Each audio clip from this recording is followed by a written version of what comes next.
lật đây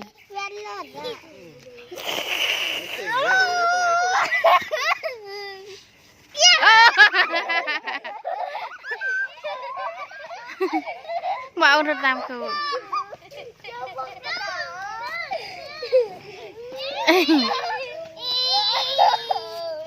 hạ vì lật đây mà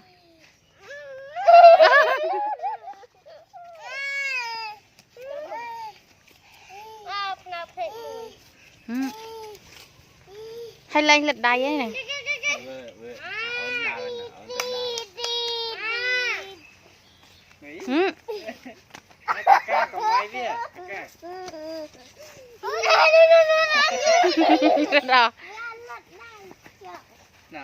rồi cái ca xã lực đây là một tiết việc vì nhầm đây vậy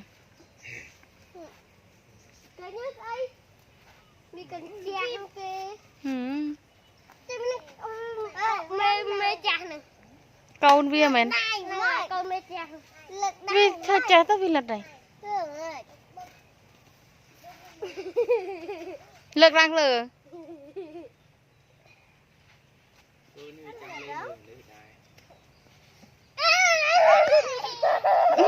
cengal ôi thơ một cengal à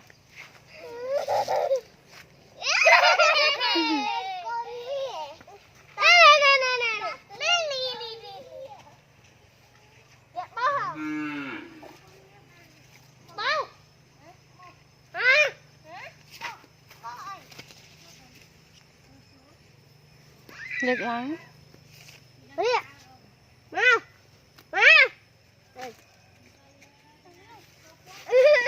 lực đây là gì đây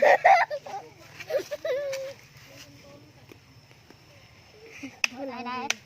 Itu tadi nak kami nak tukang ke home.